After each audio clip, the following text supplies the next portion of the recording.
Thank you Lord, धन्यवाद कर। आज के वेडनेसडे बाइबल स्टडी में आप सबका स्वागत है। परमेश्वर सबको आशीष करे, सबको जय मसीह की प्रभु आशीष करे।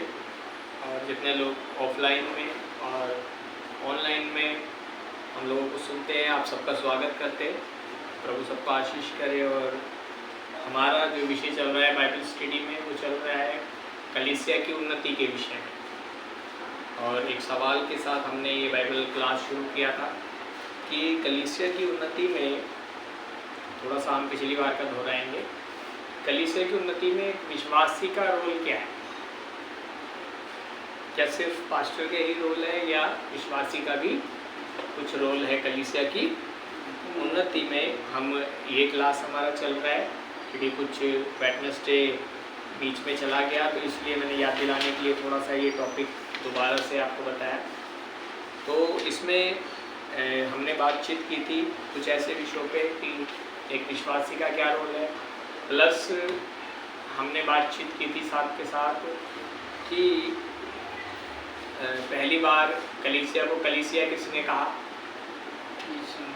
यीशु मसीह ने, है ना। और ये उस समय की बात है जब पतरस को बोला गया था कि हे पतरस, तू एक पत्थर है और मैं तुझ पर एक कलीसिया बनाऊंगा। ठीक है। और फिर हमने देखा कलीसिया, पहली बार कलीसिया बनी कैसे थी। प्रेरितों के काम अध्याय 2 में हमने देखा था कि वो लोग 120 लोग मरकुस के घर पर 8 दिन उपवास और प्रार्थना कर रहे थे। और वहाँ पर एकाएक क्या हुआ, पवित्र आत्मा उतर आया। पवित्र आत्मा उतर आया और वहाँ पर कलीसिया की स्थापना हुई पहली बार कलीसिया वहाँ शुरू हुई, क्योंकि वहाँ पवित्र आत्मा फिर कार्य करने लगा। आप जानते हो कि क्रूसीकरण हो चुका था, यीशु मसीह क्रूस पर मारे जा चुके थे। और यीशु मसीह को जब क्रूस पे चढ़ा दिया था तो चेले डरे हुए थे और एक जगह इकट्ठे होकर प्रेयर कर रहे थे, क्योंकि यीशु मसीह ने कहा था कि जब भी मैं पिता के पास जाऊंगा तो तुम्हें अकेला नहीं छोड़ूंगा, तुम्हारे लिए एक सहायक को भेजूंगा, अर्थात पवित्र आत्मा। तो वो लोग प्रेयर कर रहे थे पवित्र आत्मा के विषय में। तो प्रेरितों के काम अध्याय 2 में वहाँ पहली कलीसिया की स्थापना हुई, जहाँ 120 लोग इकट्ठे पवित्र आत्मा से भर गए। और उसी अध्याय में अगर आप आगे देखेंगे, जब इनको देखकर लोग बोलने लगे कि अरे ये तो नशे में है, तो वहाँ पतरस और उसके साथ एक जन और था, ये दोनों मिलकर वहाँ खड़े हुए, जो अभी तक डरे हुए थे, वो पवित्र आत्मा पाकर पहली बार कलीसिया की स्थापना होकर एक सामर्थ्य में बदल गए और खड़े होकर वो प्रचार करने लगे कि अभी तो पहली दिन निकला है, हम नशे में नहीं है। ये तो योएल भविष्यद्वक्ता की वो भविष्यवाणी है जो अध्याय 2 में लिखी है कि अंत के दिनों में मैं एक एक पर अपना पवित्र आत्मा उंडेलूंगा। तो ऐसा करके हियाब से वहाँ प्रचार करने लगे वो लोग पवित्र आत्मा पाने के बाद। और आप थोड़ा और आगे पढ़ेंगे, उसका 37, 38, 39 आयतों में जब आप पढ़ेंगे 2 के, तो वहाँ पर जब इन्होंने हियाब के साथ प्रचार किया और यहूदियों को, जो जातियाँ उस समय यीशु मसीह को क्रूस पे चढ़ाई थी, उन्हें समझाया कि देखो पुराने नियम में ये भविष्यवाणी पहले ही हो गई थी कि एक कुंवारी गर्भवती होगी और जो पुत्र जनेगी उसके दो वो उद्धारकर्ता कहलाएगा और वो सबके पापों के लिए अपनी जान देगा। तो पतरस ने बोला कि भाइयों, हम जानते हैं कि तुमने अनजाने में ही किया, लेकिन आपने जीवन के कर्ता मतलब उद्धारकर्ता को, यीशु मसीह को क्रूस पर चढ़वा के मार दिया है। तो चाहे वो अनजाने में हुआ, लेकिन आपने ये किया है। तो वहाँ लिखा है सुनने वालों के हृदय क्या हो गए, छिद गए और वो पूछने लगे प्रेरितों से कि हम क्या करें। तो वहाँ लिखा है कि पतरस ने बोला कि तुम मन फिराओ अपने अपने पापों से और यीशु मसीह के नाम से बपतिस्मा लो, तो तुम पवित्र आत्मा का दान पाओगे। तो ऐसा करके वहाँ उस दिन 3000 लोग, देखो कलीसिया जब तैयार हुई पवित्र आत्मा के द्वारा, आप देखना जब कलीसिया तैयार होती है, जब विश्वासी लोग, विश्वासियों का एक अच्छा बड़ा योगदान है। अब हम अगर गहराई में जाएं तो इनका जो पास्टर था उस समय यीशु मसीह, वो क्रूस पर चढ़ा दिया गया था, मारा गया था, गाड़ा गया, तीसरे दिन जी उठ के क्या हो गया था, स्वर्ग में उठा लिया गया। इनका पास्टर नहीं था इनके साथ, लेकिन ये लोग काम कर रहे थे कलीसिया में। हालेलुया। अब कई बार पास्टर अगर नहीं है तो कलीसिया काम नहीं करेगी क्या? यहाँ अच्छा उदाहरण है, ये कर रहे थे काम, और जब ये काम कर रहे थे उपवास के साथ बैठे थे, 120 लोग ये भर गए मरकुस के घर पे, क्योंकि वाचा थी पवित्र आत्मा आएगा, और हुआ ऐसा ही। फिर जब इन्होंने प्रचार किया आगे बढ़ के कलीसिया ने, अभी भी देखो पास्टर तो कहाँ गया, स्वर्ग में गया इनका यीशु मसीह। बाइबल कहती है वो स्वर्ग में बैठा महायाजक के रूप में हमारे लिए प्रार्थना कर रहा है। यशायाह 53 में आप पढ़ोगे वो पापियों के लिए प्रेयर कर रहा है। इब्रानियों में पढ़ोगे वो महायाजक होके हमेशा के लिए बैठ गया हमारे लिए प्रेयर करने के लिए। वो पूरा बलिदान हो गया, अपने खून के द्वारा उसने सारा बलिदान पूरा कर दिया, तो वो हमारे लिए प्रेयर कर रहा है। इसलिए जब कलीसिया काम करती है तो बड़े काम होने लग जाते हैं, चमत्कार होने लग जाते हैं। तो कलीसिया को बहुत जरूरी है काम करना। इसीलिए हमारा टॉपिक है कलीसिया की उन्नति, और हमारा सवाल है क्या कलीसिया की उन्नति में विश्वासियों का क्या योगदान है। तो आप देखो ये यीशु मसीह पे विश्वास करने वाले ही तो थे चेले, इनका योगदान देखो। 120 लोग भर गए, जब इन्होंने प्रचार किया लोगों के हृदय छिद गए, और वहां पर 3000 लोगों ने इकट्ठे विश्वास किया, बपतिस्मा लिया। आप उसी अध्याय में थोड़ा सा आगे जाओगे तो वहां पे लिखा है ये प्रतिदिन मिलते थे, प्रतिदिन संगति करते थे, प्रतिदिन मिलते थे, और जो लोग उद्धार पाते थे परमेश्वर इनमें मिला देता था। आप प्रेरितों के काम मैंने होमवर्क दिया था, मुझे लगता है आप लोगों ने पढ़ा होगा। हालेलुया, है ना। चंदेश भाई 13 अध्याय तक पहुंचे, और राजेश 22 तक पहुंच गया। Press Lord. और मैं सोचता हूँ ऑनलाइन में भी जो भाई बहन देख रहे हैं, आप प्रेरितों के काम पढ़ रहे हैं, नहीं पढ़ रहे हैं तो आज से शुरू कीजिए।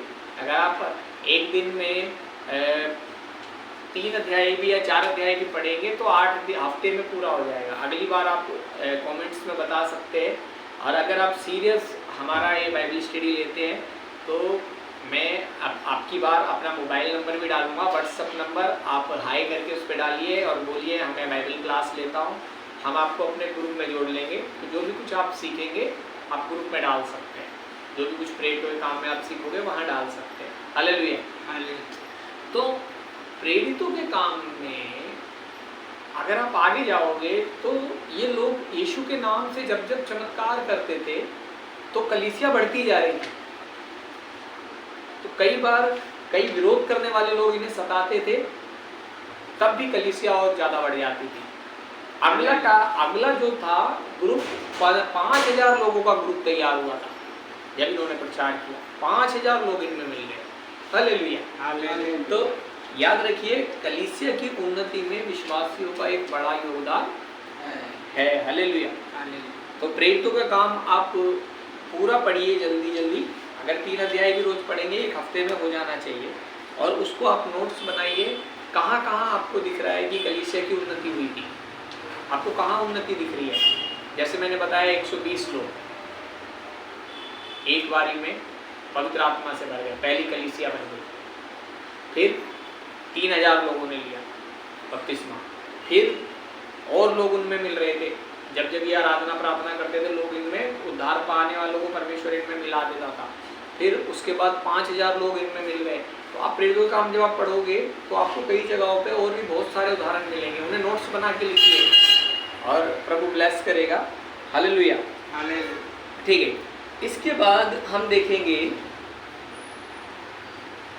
हाँ फिर मैंने बताया था आपको, मैंने कुछ वचन भी दिए थे मजबूती के, जैसे इफिसियों 4:15 दिया था, और ये कलीसिया की मजबूती के वचन थे। और इसके अलावा मैंने एक बात और पूछी थी कि इसको हमें याद रखना है। मैंने एक सवाल पूछा था कि कलीसिया की उन्नति में खाली पास्टर का ही योगदान नहीं है, विश्वासियों का भी उतना ही योगदान है। और मैं आपसे कह रहा हूँ विश्वासी लोग जब कार्य करते हैं कलीसिया बहुत तेज़ी से जल्दी ग्रो हो जाती है। तो कलीसिया, आप आगे ये टॉपिक आएगा, मैं हल्का सा छेड़ रहा हूँ बस। कलीसिया के ना काम करने के कारण ही कई बार कलीसिया बढ़ती नहीं, क्योंकि कलीसिया काम नहीं करती कई बार। तो धन्यवाद, हमारी कलीसिया में बहुत लोग हैं जो कार्य करते हैं। दिन पे दिन प्रभु हमारी कलीसिया को बढ़ा रहा है, और प्रभु के अनुग्रह से दिल्ली, यूपी, हरियाणा, पंजाब, परमेश्वर धीरे धीरे करके सेवकाई को लेके जा रहा है क्राइस्ट फैमिली की। और मैं आग्रह कर रहा हूँ और लोगों से भी, आप कलीसिया, आप परमेश्वर के लोग हैं, आप कार्य कीजिए, कलीसिया आपके ही द्वारा बढ़ती है। Hallelujah, hallelujah. फिर मैंने एक सवाल और पूछा था, हाँ एक चीज और मैंने बताई थी, याद रखिएगा कि अगर मैंने सिक्कों का दृष्टांत बताया था कि जब जान स्वामी गया तो उस समय पे कुछ लोगों को सिक्के देके गया था ना, किसी को 5, किसी को 2 और किसी को 1, है ना। लेकिन 5 वाले ने काम किया, 2 वाले ने काम किया, 1 वाले ने क्या करा? नहीं किया। तो ये एक अच्छा उदाहरण है, बताते हैं अगर आपको एक भी तोड़ा मिला है, आपको इस्तेमाल करना है। हो सकता है आपको प्रार्थना का तोड़ा मिला है, हो सकता है किसी को सुसमाचार बताने का तोड़ा मिला है, हो सकता है और कुछ नहीं, आप धनी हैं और किसी के पास आने के लिए पैसा नहीं है, आपने खर्चा किया, उसको कलीसिया में लेकर आ गए। कई बार आप किसी को ऐसा करके भी मदद कर सकते हैं प्रभु के भवन में आने के लिए। कोई दूर से आना चाहता है, गांव से आना चाहता है, पैसा नहीं है, आप हेल्प कर सकते हैं, टिकट लेके दे सकते हैं। ये भी एक तोड़ा है आपका, वो धन परमेश्वर दिया आपको। हालेलुया। तो आप ऐसा कर सकते हैं। फिर मैंने एक बात और बताया था, और आप जानते हो इस विषय में कि फिर उस मालिक ने जिसने 5 तोड़े मिले थे, उसको क्या बोला था? उसने 5 और कमाए तो कि तू अब से 10 राज्यों पर अधिकारी हो। जिसने 2 से 4 करे थे, उससे बोला तू 4 राज्यों पर अधिकारी हो। लेकिन एक को क्या किया गया था? उसका वो भी छीन कर दूसरे को दे दिया। अगर आप इस्तेमाल नहीं करेंगे तो सच में ऐसा होता है, चला जाएगा, कुछ फायदा नहीं। आपका तोड़ा इस्तेमाल करेंगे, बढ़ेगा। हालेलुया। ठीक है। फिर मैंने बताया था, आप जितने मजबूत विश्वासी होंगे, आप जिन्हें लाओगे उतने ही मजबूत वो होंगे। हालेलुया। मान लीजिए अगर आप मजबूत नहीं हैं, आप इतने पुराने हो गए, आप अभी भी देख के गाना गाते हैं, आप अभी भी देख के प्रार्थना करते हैं, आपको अभी प्रार्थना करना नहीं आ रहा है, या आपको गाना गाना नहीं आ रहा है, या सुसमाचार प्रचार करना नहीं आ रहा, या कई विश्वासी कितना साल हो गया गवाही देनी नहीं आती है। मान लीजिए आप अगर एक कमजोर विश्वासी, समझ पा रहे हैं मेरी बात, तो आप जिन्हें लाओगे वो भी कमजोर ही होंगे, क्योंकि वो आपको ही देख रहे हैं। समझ पा रहे हैं? मैं एक बार की आपको घटना बताता हूँ। हमारी कलीसिया में एक बार एक भाई आया, उसके बच्चे हमेशा बीमार रहते थे, परिवार बीमार रहता था। तो हमारे कलीसिया का एक विश्वासी भाई उसको लेकर आया, और जब उसके लिए प्रार्थना करी, उस विश्वासी ने प्रार्थना करी उसके लिए लाने से पहले, वो बच्चे चंगे हो गए। उस व्यक्ति का विश्वास बढ़ गया, और वो बोला भाई तू ऐसी कौन सी जगह जाता है, मैं भी जाऊँगा।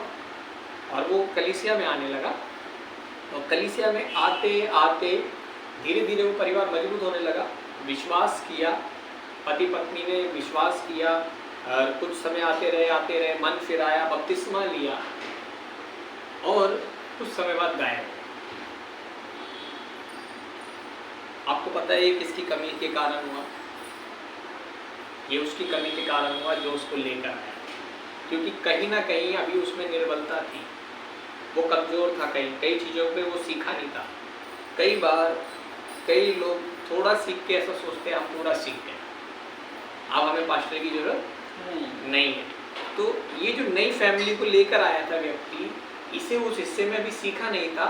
और जब कोई ये जो नई फैमिली आई थी, जो मैंने बताया पति पत्नी ने विश्वास किया, कुछ समय चर्चा आ रहे थे, फिर मन फिरा के बपतिस्मा लिया, फिर अचानक से गायब हो गए।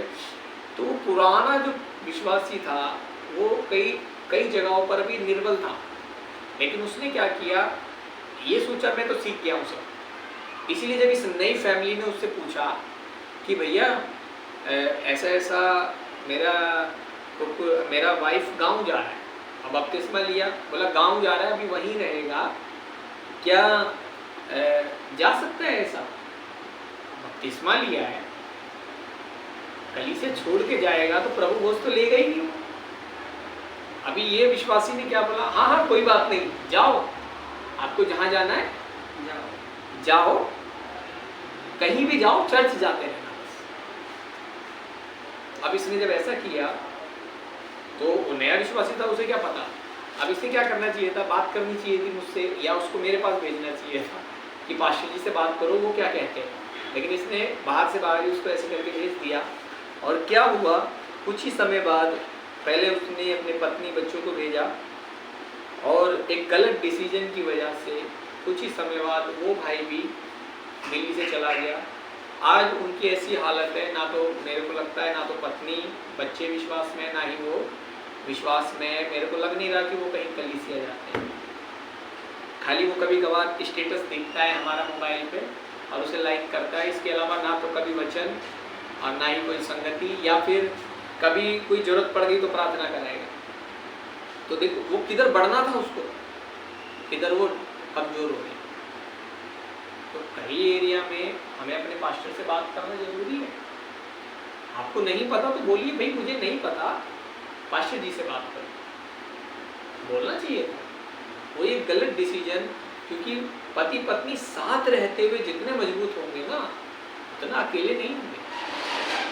मैं एक व्यक्ति को सुन रहा था, प्रभु के दास को, वहाँ लिखा था कि जितना पति पत्नी साथ रह के जीतने की, कामयाब होने की, क्या कहते हैं, साथ रहते हुए अगर 100% उम्मीद है तो अलग रहते हुए वो 30% रह जाती है। सबसे पहले जब मुझसे पूछता तो मैं उसको यही बोलता, बिल्कुल भी नहीं, क्योंकि खर्चा बचाने के लिए उसने अपनी पत्नी को गाँव बेचा था कि खर्चा कम हो जाएगा, और जबकि ऐसा नहीं हुआ, उल्टा ही हो गया। और गलत डिसीजन के कारण उसका काम वगैरह सब खराब हो गया। उसको गाँव जाना पड़ा वहाँ यहाँ से, यहाँ तक कि उस पर चोरी का इल्ज़ाम लगा दिया कहीं कुछ लोगों ने। एक गलत डिसीजन इतना हानि कर सकता है। इसलिए मैं आपको बता रहा हूँ, अगर आप एक मजबूत विश्वासी हैं तो आप क्या करोगे, एक मजबूत विश्वासी को तैयार करोगे। अब मुझे बताइए, आप कैसे मजबूत विश्वासी हैं अगर आप ये सोचते हैं कि मेरी पत्नी गांव चली जाएगी तो खर्चा कम हो जाएगा। खर्चा तो उतना ही रहेगा भाई, उल्टा आपके और ज़्यादा भी हो सकता है, आपका यहाँ भी हो रहा है वहाँ भी होगा। प्लस आप कमज़ोर हो जाओगे, आत्मा में भी कमज़ोर हो जाओगे, प्रार्थना कमज़ोर पड़ जाएगा आपके परिवार का। पत्नी के द्वारा बड़ा ब्लेस होता है। हालेलुया। तो आप जैसे विश्वासी होंगे आप वैसे ही विश्वासियों को तैयार करेंगे, मैंने बताया। हालेलुया। फिर थोड़ा सा मैंने बताया, कुछ होमवर्क मैंने दिया था और मैंने उसमें बताया था तीन या चार बातों को मैंने बताया था कि आत्मिक उन्नति के लिए वो जरूरी है। क्या क्या थी वो? पहला, रोज प्रार्थना करना, दूसरा वचन पढ़ना, तीसरा वचन को मानना, वचन को पढ़ के मानना है। और एक दिन 2 दिन में, ऐसा नहीं 2 दिन माना तीसरे दिन नहीं मानना, वचन को मानना है प्रतिदिन। और चौथा, संगति नहीं छोड़ना। हालेलुया। तो कम से कम बाइबल स्टडी बिल्कुल नहीं छोड़ना, उस दिन कुछ काम नहीं रहना, कोशिश कीजिए, एक ही संगति मिल रहा है। हालेलुया, है ना। जो लोग संडे नहीं आ पाते उनके लिए हमने बुधवार शुरू किया हो, तो उस दिन कुछ काम मत रखिए, कोशिश कीजिए। हालेलुया। तो संगति बहुत ज़रूरी है। बीच में भी आपको समय लगता है, ज़्यादा से ज़्यादा संगति करने के लिए परमेश्वर का वचन हमें बताता है, इससे हम मजबूत होते जाते हैं। और अगर आप चाहते हैं कि कलीसिया की उन्नति हो, ध्यान दीजिए, अगर आप चाहते हैं कलीसिया की उन्नति हो तो सबसे पहले आपको उन्नत होना पड़ेगा।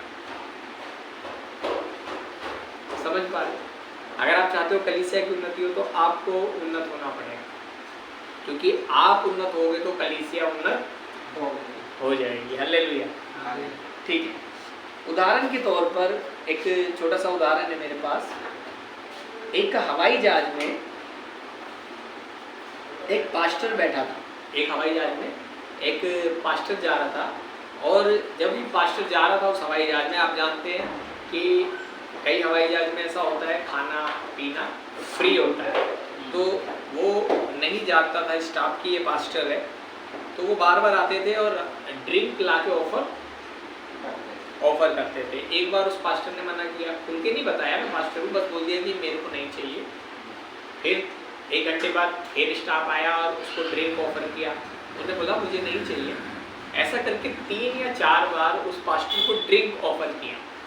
तब पास्टर ने एक बात बोली स्टाफ को, 3 या 4 बार चाहे 3 या 4 बार के बाद उनको बोला, क्या आप ये ड्रिंक ले जाकर पायलट को देंगे? तो स्टाफ ने बोला नहीं नहीं, वो तो ड्यूटी पर है। तो पास्टर ने बोला मैं भी ड्यूटी पर, मैं भी ड्यूटी पर। तो याद रखिए, कलीसिया में चाहे पास्टर है चाहे विश्वासी है, हमारी ये ड्यूटी चल रही है। अभी हमने बाइबल स्टडी के दिन कुछ विषयों को लेकर प्रार्थना की है। ये नॉर्मल प्रार्थना नहीं है जो हमने अभी बैठ के की है यहाँ, ये एक सामर्थी प्रार्थना है जो हम यहाँ बैठ के करते हैं हर वेडनेसडे। तो इसे नॉर्मल नहीं लीजिए। जैसा उसने इतना अच्छा तरीके से स्टाफ को बोला, क्या आप पायलट को पिलाएंगे क्या? हमने बोला नहीं नहीं, वो तो ड्यूटी पे है। तो बोला मैं भी ड्यूटी पर हूँ। तो खाली पास्टर ही नहीं, हम में से एक विश्वासी भी ड्यूटी पर है। एक वचन है इसके लिए, निकालिए जरा, पहला पत्रस अध्याय 3 उसका 18 से पढ़िए, और एक जना निकालिए इब्रानियों 5 अध्याय 12 से 14 तक।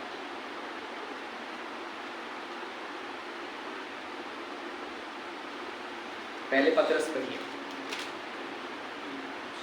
देखिए यहाँ क्या लिखा है।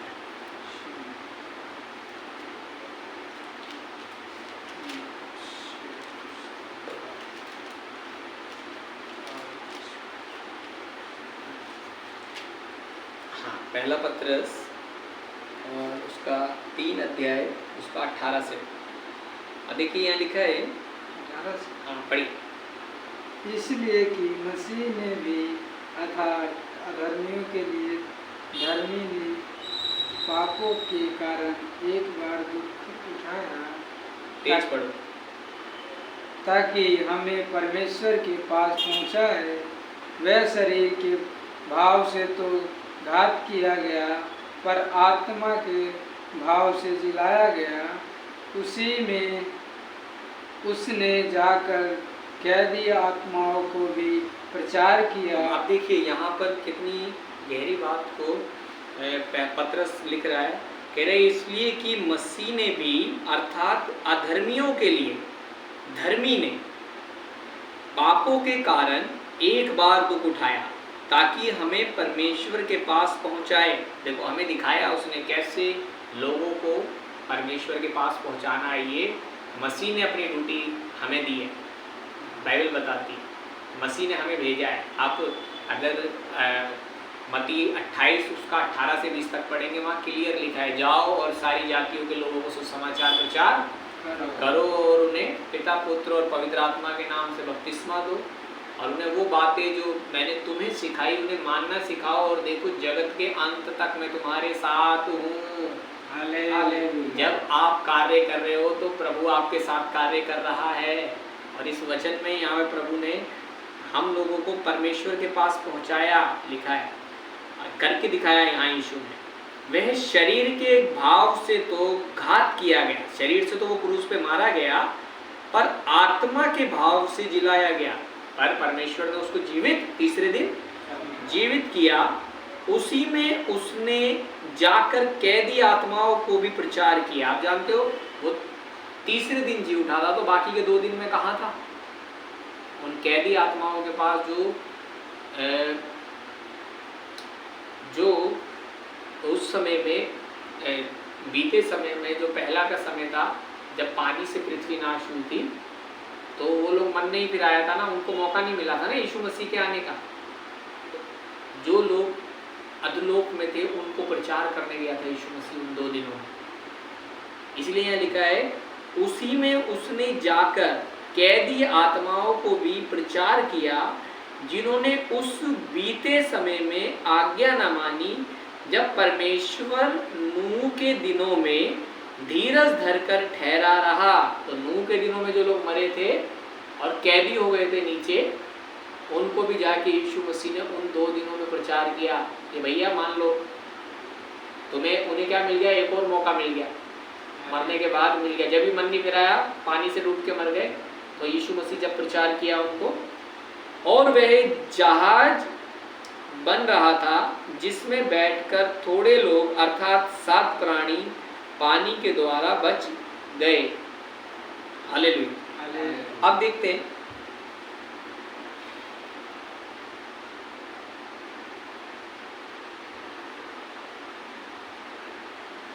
इसका 21 वचन और पढ़िए। देखिए यहाँ पर भी बहुत अच्छी बात लिखी है कि बपतिस्मा क्यों जरूरी है। देखिए उसी पानी का दृष्टांत भी। हाँ, अब आप उसी पानी का दृष्टांत जो नूह के समय में आया, आप उसी पानी का दृष्टांत ले लो। हाँ, अर्थात बपतिस्मा यीशु मसीह के जी उठने के द्वारा अब तुम्हें बचाता है। उस पानी का दृष्टांत, उसमें लोग डूब के मर गए, लेकिन अब जब तुम पानी से बपतिस्मा लेते हो तो तुम्हें वो जीवित करेगा, बाइबल बोलती है। Hallelujah, hallelujah. वो तुम्हें बचाता है। इससे शरीर के मैल को दूर करने का अर्थ नहीं है। हाँ, इसका अर्थ ये नहीं है कि तुम्हें जब बपतिस्मा देते हैं तो तुम्हारा शरीर का मैल दूर होगा, बल्कि कौन सा मैल दूर होगा, आगे पढ़िए।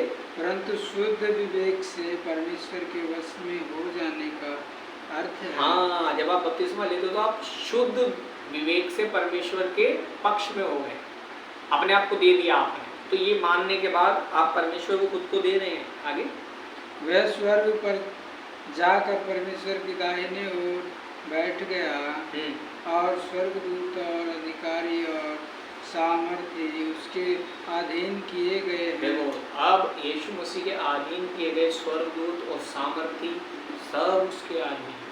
तो मैंने क्या बोला आपको, एक विश्वासी अगर बहुत मजबूत है तो वो वैसे ही विश्वासियों को तैयार करेगा। आप देखना, आपके साथ जो लोग संगति कर रहे हैं, अगर आप मजबूत हो वैसे ही दिखेंगे, वो आपके जैसे हो जाए। हालेलुया। अगर आप कमजोर हो, कई लोग मुझे बोलते हैं भैया मैं उसको बताया, उसको बताया, उसको बताया, उसको बताया, नहीं आया। मैं, तू कितना आया? तू कितना आया? पहले तूने आना शुरू करना है। हमने सीखा ना, हमने 4 बात सीखी। अगर मजबूत होना है आपको, एक मजबूत विश्वासी बनना है, तो रोज प्रार्थना, रोज प्रार्थना, रोज वचन पढ़ना, रोज वचन मानना, और जब भी मौका मिल जाए रोज संगति करना है, तभी मजबूत बनेंगे आप मजबूत होगे तो आप एक मजबूत विश्वासी तैयार कर सकते हो। नहीं तो बस जिंदगी भर बताते रहोगे, वो आएगा नहीं, क्योंकि आप मजबूत नहीं हो तो आप दूसरे को मजबूत कैसे कर लोगे। आप सोचो कि कोई पहाड़ पर लटका हुआ है और जब तक आपके हाथ में एक मजबूत रस्सी नहीं है, आप ही नहीं चढ़े, तो आप उसको कैसे चढ़ा सकते हो? क्या एक रील के धागे से आप उसको बचा सकते हो? तो आपकी मजबूती बहुत जरूरी है उसको मजबूत करने के लिए। हालेलुया। तो अगर आप चाहते हैं कि वो व्यक्ति मजबूत हो तो आप मजबूत होना है। अगर आप चाहते हो कलीसिया की उन्नति हो तो आपकी उन्नति होते रहना है। और उन्नति कैसे होगी? रोज प्रार्थना, रोज वचन मानना और रोज संगति का कोशिश करना है। आप विश्वास कीजिए कि अभी तो प्रभु के अनुग्रह से मैं पूरी तौर पर सेवकाई करता हूँ। एक ऐसा भी समय था जब मैंने जॉब भी की है और उस समय में भी ऐसे ही संगति करता था। अगर मेरा पास्टर के पास ये वचन पहुँचेगा तो वो बोलेगा झूठ नहीं बोल रहा मेरा पास्टर। हालेलुया। और ऑनलाइन मेरा पास्टर, जो मेरा पहला पास्टर था, अगर वहाँ पे वचन पहुँचेगा वो गवाही देगा, मैं झूठ नहीं बोल रहा।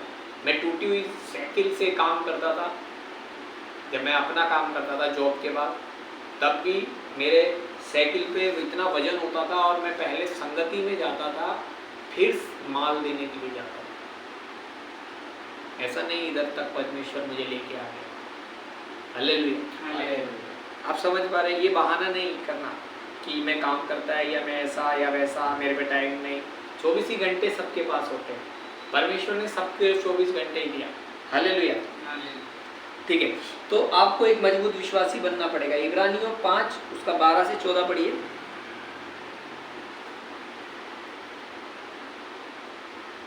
समय के विचार से तो तुम्हें गुरु हो जाना चाहिए था, हाँ, समय के विचार से तो तुम्हें गुरु हो जाना चाहिए था। तब यह अवश्य हो गया है कि कोई तुम्हें परमेश्वर के वचनों की आदि शिक्षा फिर से सिखाए। हाँ देखो, अब कई लोगों को ये इब्रानी की किताब लिखने वाला प्रभु का दास क्या बोलता है, अब समय के विचार से तो तुम्हें गुरु बन जाना चाहिए था भाई। 15 साल हो गया, 10 साल हो गया, 12 साल हो गया, तुम्हारा पीछे आया हुआ एक्टिव हो गया, तू बैठा है अभी तक, तो गुरु हो जाना चाहिए था। लेकिन अभी भी तुम्हें, कई लोगों को ऐसा चाहिए कि तुम्हें आदि शिक्षा, मतलब फिर से सिखाओ पाप कैसे हुआ था, कैसे क्षमा मिल गई, कैसे फल खा लिया था, फिर यीशु मसीह ने जान देकर पाप छुड़ाया। अभी भी तुम्हें यही सिखाना पड़ता है बार बार, जबकि अभी समय के हिसाब से तुम्हें क्या हो जाना चाहिए था, गुरु हो जाना चाहिए था। हाँ आगे। क्योंकि दूध पीने वाले बच्चे को तो धर्म के वचन की पहचान नहीं होती, क्योंकि वह बालक है। हाँ अब बताइए, आप जब बिल्कुल पहले साल में आए थे, जब आप दूध पीने वाले बच्चे थे, तो उसे दूध पीने वाले बच्चे को क्या पता है कि क्या गंदा है और क्या साफ है। लेकिन जब वो बड़ा हो गया, 10 साल हो गया, 12 साल हो गया, 15 साल हो गया, 3 साल हो गया, 5 साल हो गया, अभी पता लगने लगा। अभी भी वो मुझसे बार बार कहे, भैया वो ही मुझे सिखाओ जो पहले वाला था, पाप कैसे आया था। तो वो उधर गड़बड़ है, उसको ठीक करना होगा, आपको मजबूत होना पड़ेगा, है ना। है?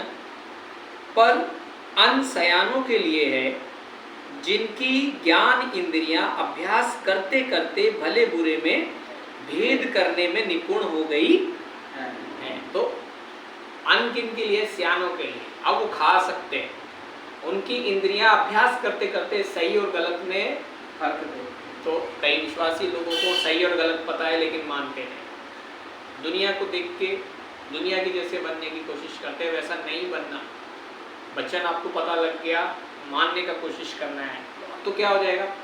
आप सोचिए, अगर ये एक बच्चे को 2 साल तक दूध देते हैं कोई बात नहीं, लेकिन दाल पानी ये सब खिलाना पिलाना शुरू कर देते हैं, 15 साल तक मैं खाली दूध देता रहूँगा, कमज़ोर हो जाएगा, तो आप कमज़ोर विश्वासी बन जाएंगे। इसीलिए क्या करना है आपको, वचन को मनन करने से आपको मानना शुरू करना है। हालेलुया। ठीक है, तो कलीसिया की उन्नति होने के लिए किसकी उन्नति होना पड़ेगा पहले? हाँ, पहले हमारी उन्नति होना पड़ेगा, तब कलीसिया की उन्नति होगी। तो अपनी उन्नति के लिए पहले काम कीजिए, ताकि आप जिन विश्वासियों को लाओ वो आपको देख के और मजबूत हो जाए। हालेलुया।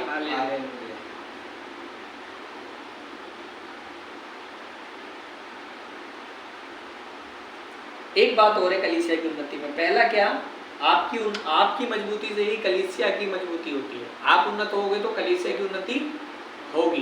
दूसरी चीज, अगर आप सुसमाचार प्रचार करते हो तो ही कलीसिया बढ़ती है।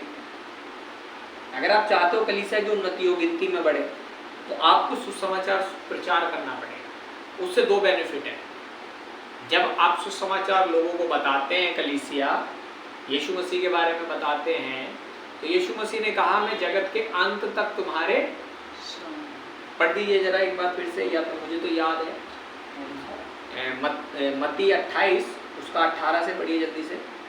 यीशु ने उनके पास आकर कहा कि स्वर्ग और पृथ्वी का सारा अधिकार मुझे दिया गया है। हाँ, तो कलीसिया डरिए मत, यीशु बोल रहा है स्वर्ग और पृथ्वी का अधिकार मुझे दिया गया है, सारा अधिकार मेरे पास है। हाँ, इसलिए तुम जाकर सब जातियों के लोगों को चेला बनाओ और उन्हें पिता पुत्र और पवित्र आत्मा के नाम से बपतिस्मा दो। हाँ, चेला कैसे बनाना है, यीशु के बारे में बताना पड़ेगा ना। सुसमाचार, यूहन्ना 3:16, परमेश्वर ने जगत से ऐसा प्यार किया कि अपना इकलौता पुत्र क्रूस पर मरने के लिए दे दिया कि भैया मरने के लिए दिया, ताकि तू विश्वास करेगा तो नाश नहीं होगा परंतु अनंत जीवन पाएगा। अभी वो अंधेरे में घूम रहे हैं। कोई क्या सोच रहा है, मैं हरिद्वार चला जाऊंगा नहाने तो पाप धुल जाएंगे। कोई सोच रहा है उस पहाड़ पे जाऊंगा तो पाप चले जाएंगे। वो पहाड़ अभी गिर गया, मैंने सुना। कई लोग जिस पहाड़ पे बार बार जाने का सोचते कहते थे, उधर गिर गया है अभी वहां पर। बंद हो गया। बोलते हैं इधर जाने से नहा लेंगे हो जाएगा। परमेश्वर क्रोध में आएगा ना, सब बंद कर देगा वो। अभी कई लोग अंधेरे में हैं। अगर हम सुसमाचार नहीं सुनाएंगे, यीशु मसीह तुम्हारे लिए मरा, गाड़ा गया, मुर्दों में से तीसरे दिन जी उठा, वो जीवित है, तो उनका उद्धार नहीं हो पाएगा। आपको पता है बहुत सारे लोग, हमारे आसपास के लोग बच नहीं पाएंगे, और प्रभु हमसे एक दिन पूछेगा तुझे मैंने ये काम दिया था। अगर आप चाहते हो कलीसिया की उन्नति हो तो आपको सुसमाचार प्रचार करना पड़ेगा। जैसा लिखा है कि जाओ और सारी जातियों को चेला बनाओ।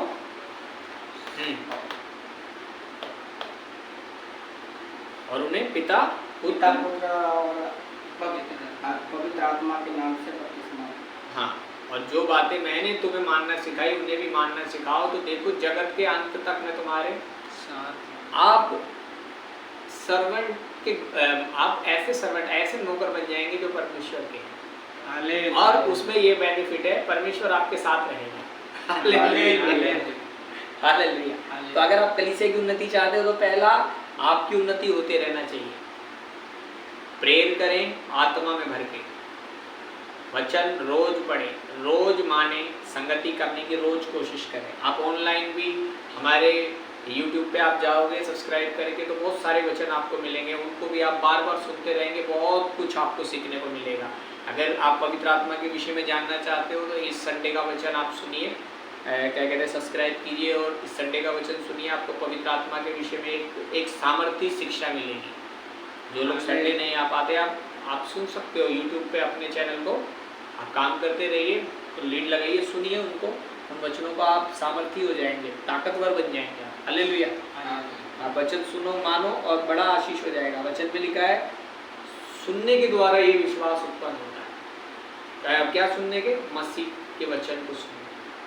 विश्वास सुनने के द्वारा, और सुनना मसीह के वचन के द्वारा होता है। तो विश्वास जब भी आता है जब आप सुनते हो। आप सुन नहीं रहे, महीने में एक बार तो कुछ नहीं होगा, आप कमज़ोर रह जाएंगे, आपके बताए हुए लोग भी कमज़ोर हो जाएंगे। तो पहला आपकी उन्नति होना चाहिए।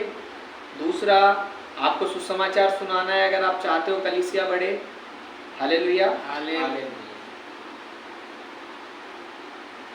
अब तीसरी बात, आपको पवित्र आत्मा की जरूरत पड़ेगी कलीसिया की उन्नति के लिए। पहली बात आपकी उन्नति, संगति कीजिए ज़्यादा से ज़्यादा। दूसरी बात सुसमाचार सुनाइए। तीसरा, पवित्र आत्मा की मदद मांगिए। आपको पवित्र आत्मा की जरूरत पड़ेगी, और पवित्र आत्मा में जब आप आगे बढ़ेंगे तो क्या होता है, उसमें यही 4 बातें दोबारा से हमारे इस कोर्स में दी गई है। पहला, रोज प्रार्थना करना। दूसरा, रोज वचन पढ़ना।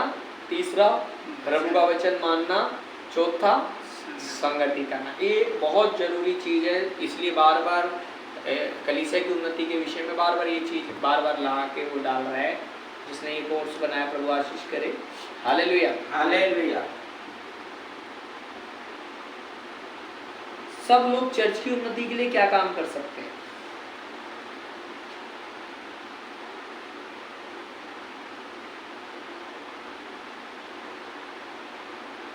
हम सब लोग, आप सब लोग जो सुन रहे हैं, आप चर्च की उन्नति के लिए क्या काम कर सकते हैं?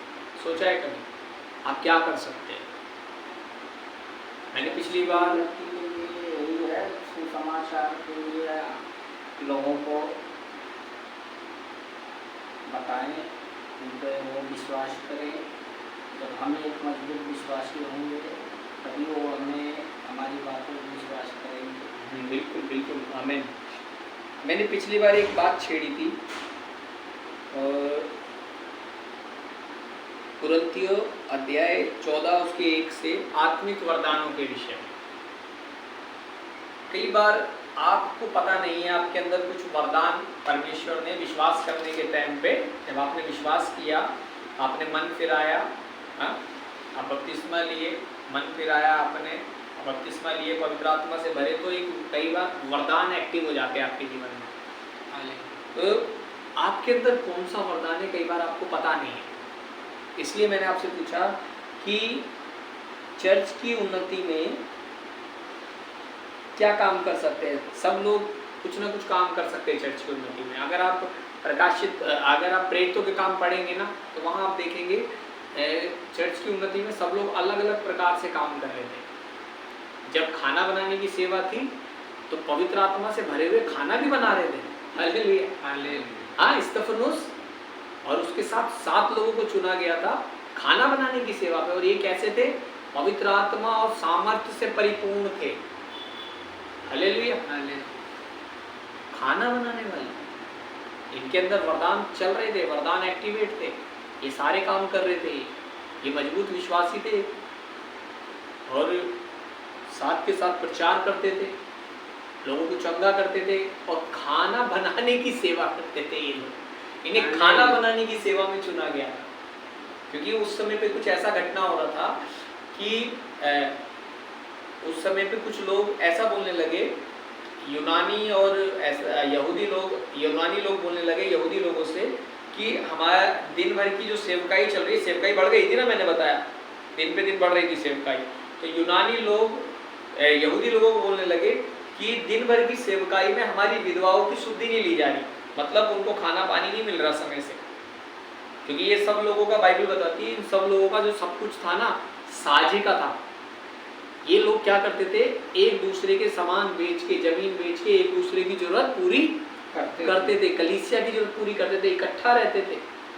तो ये लोग बोलने लगे कि हमारी विधवाओं की शुद्धि नहीं ली जा रही। तो पतरस ने बोला, देखो ये बात तो ठीक नहीं है। पतरस और यूहन्ना बोले कि ये बात तो ठीक नहीं है कि हम वचन की सेवा छोड़ के खाने पिलाने की सेवा में हम जाएं। तो हम एक काम करते हैं, अपने में से 7 सुनाम ऐसे लोगों को चुनो जो पवित्र आत्मा और सामर्थ्य से भरे हुए हों, और हम उन्हें खाने की सेवा में तैनात कर देंगे। कैसे भरे हो? मतलब मजबूत हो। कैसे मजबूत हो? आत्मा में प्रार्थना करने वाले, वचन पढ़ने वाले, हाँ, वचन मानने वाले, संगति करने वाले, ऐसे लोग हम उन्हें क्या करेंगे? खाने की सेवा में नियुक्त कर देंगे। देखो, ऐसा भरे हुए लोग भी खाने की सेवा भी करते थे। अब पढ़ोगे ना, प्रेरित आपने पढ़ा भी होगा शायद, प्रेरितों के काम में पहुंच गए वहां तक? अभी नहीं पहुंचे। आप पढ़ोगे, थोड़ा सा रह गया, 28 अध्याय है ना मेरे ख्याल, उसको पढ़ेंगे ना, तो वहां पे आप देखना 7 ऐसे लोग हैं जिन्हें खाने की सेवकाई में लगाया था। उसमें से एक स्तिफनुस है जिसने प्रभु के लिए अपने प्राण दे दिए थे। जब वो बाहर निकला और उसने प्रचार किया यीशु मसीह के बारे में, लोगों ने जब सुना, लोगों के हृदय छिदने लगे और लोग चिढ़ने लग गए और लोगों ने उसको पथराव करके मार दिया। अब जब उस पर पथराव हो रहा था तो वो घुटने टेक कर स्वर्ग की ओर देख रहा था और उसने स्वर्ग को खोला हुआ और परमेश्वर के बेटे यीशु मसीह को परमेश्वर की दाहिनी ओर बैठे देखा। हालेलुया। और इस बात से यहूदी लोग बहुत चिढ़ते थे कि यीशु मसीह तो मनुष्य था, तुम उन्हें परमेश्वर का बेटा क्यों कहते हो? तुम परमेश्वर की निंदा करते हो। इस कारण यीशु मसीह को क्रूस पे चढ़ाया था और इस कारण ही स्तिफनुस को भी क्या कहते हैं, पत्थरों से मार दिया था। अब देख रहे, तो एक मजबूत था, वो मजबूत था। तो आपके अंदर क्या वरदान काम कर रहा है? क्या आप अच्छा खाना बना सकते हैं क्या कलीसिया में? आपके अंदर कौन सा वरदान दिया है? अगर आप पुराने नियम में जाओगे, मूसा 40 दिन के लिए पहाड़ पर गया, ध्यान से सुन रहे, उसको 10 आज्ञाएं मिली और साथ में उसको तंबू का दर्शन दिया परमेश्वर ने। उस समय पे तंबू हुआ करते थे, मंदिर नहीं बनते थे। स्वर्ग के तंबू का दर्शन दिया परमेश्वर ने उसको और उसको बताया कि ऐसे ऐसे तंबू बनाना है तुझे, जहां पर तुम लोगों की छावनी लगती है, छावनी से थोड़ा दूर तुम्हें पवित्र तंबू बनाना है, जहां पर मैं वास करे करूंगा, परमेश्वर ने बोला। हालेलुया। तो मूसा ने ऐसा ही काम शुरू करा नीचे आके। तो जिसकी जैसी कैपेसिटी थी, जिसको जैसा वरदान था, वो लोग काम करने लगे उस तंबू में, उस भवन में काम करने लगे, कुछ अलग काम करने लगे। प्रभु ने बोला कि जो लोग अपनी मर्जी से भेंट देना चाहते हैं वो भेंट भी दें, जो नहीं देना चाहते उनसे मत लेना, क्योंकि मन कुड़कुड़ा के देने वाले से नहीं लेना, ऐसा बोला मूसा को। बाइबल बताती है वो भेंट लेकर आते थे परमेश्वर का भवन बनने के लिए, और भवन बन के तैयार हुआ, और जो लोग जिनके अंदर जो टैलेंट था वो टैलेंट भी काम में ला रहे थे। यही नए नियम में हुआ जब कलीसिया तैयार हुई, तो जिस पे जो टैलेंट था वो क्या कर रहे थे, इस्तेमाल तो आज मेरा आपको होमवर्क यही है, आपको पूरे हफ्ते में कुछ नहीं करना है। आप YouTube के द्वारा ये वचन को दोबारा सुनिए, इसको बार बार सुनिए, बहुत अच्छा है। दूसरा, आपको अपने अंदर जो वरदान पवित्र आत्मा ने दिया है, आपको उसके ऊपर मनन करना है, पवित्र आत्मा से पूछना है पूरे हफ्ते प्रेयर करके, पवित्र आत्मा मुझे बताइए मेरे अंदर क्या वरदान है। हालेलुया। इस बार का होमवर्क ये प्रेरितों के काम को पूरा करके आइए अगले हफ्ते, और आपके अंदर क्या वरदान दिया है पवित्र आत्मा ने, आपको उसको पता लगाकर मुझे अगले हफ्ते बताना है। प्रभु बहुत आशीष करे। आंखें बंद करेंगे, प्रार्थना करेंगे। स्वर्गीय पिता, हम धन्यवाद करते हैं। अच्छा, इससे पहले हम प्रार्थना करें, कोई सवाल है आप लोगों के पास? कोई ऐसी बात जो आपको बहुत अच्छी लगी है या फिर आपको समझ में नहीं आई? 2 मिनट का समय लेके आप पूछ सकते जल्दी से। नहीं, आज की क्लास तो बहुत बढ़िया थी किया, प्रभु को धन्यवाद, प्रभु को महिमा अच्छे से समझ में आया। अगर आपको समझ में आया, प्रभु को महिमा मिले। ये YouTube पे हमेशा अवेलेबल है, आप बार बार सुन सकते हैं इन क्लासों को, और उस पर लिखा होता है वेडनेसडे बाइबल क्लास, ठीक है? तो आप बार बार पढ़ सकते हैं, सुन सकते हैं, उनको सुनकर आपको और ब्लेस हो जाएगा।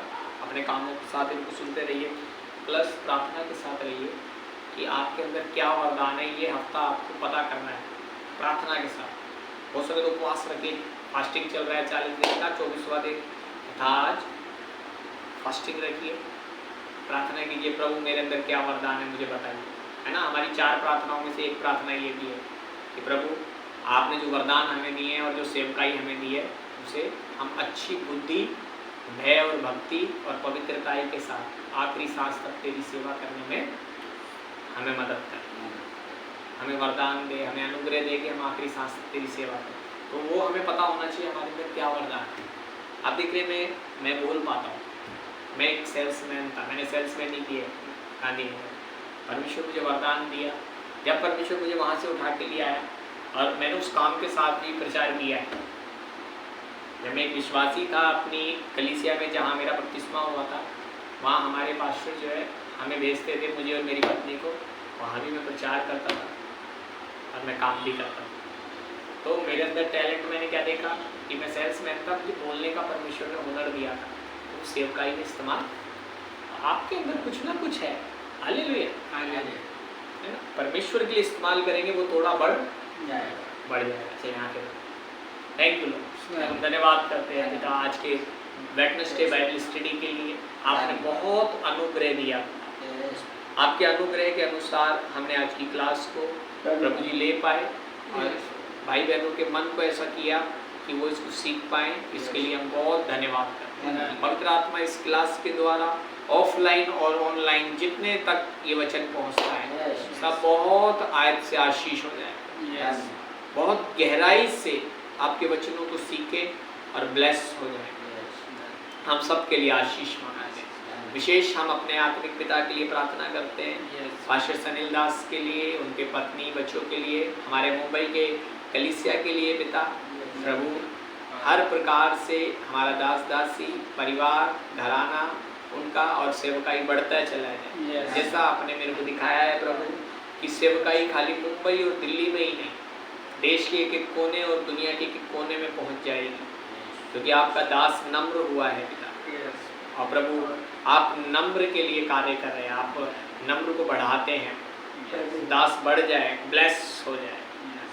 धन्यवाद करते हैं। हम सबको भी आशीष करें खुदा, ये 40 दिन के उपवास में हम पर भी अनुग्रह करें, एक एक को उद्धार होने के लिए, आत्मा के फलों से हमें भरने के लिए।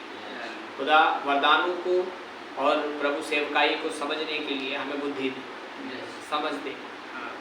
आप कृपा कर, अनुग्रह कर, वरदान दे कि अब तेरी सेवकाई बुद्धिमानी से, पवित्रताई के साथ, भय के साथ तेरे आने के दिन तक करने पाए, अपनी आखिरी सांस तक करने पाए। धन्यवाद यीशु नासरी के नाम में मांगते हैं, आमीन। परमेश्वर प्रार्थना को सुना। Hallelujah, hallelujah, hallelujah, hallelujah. God bless you. प्रभु बहुत आशीष करे आप सबको।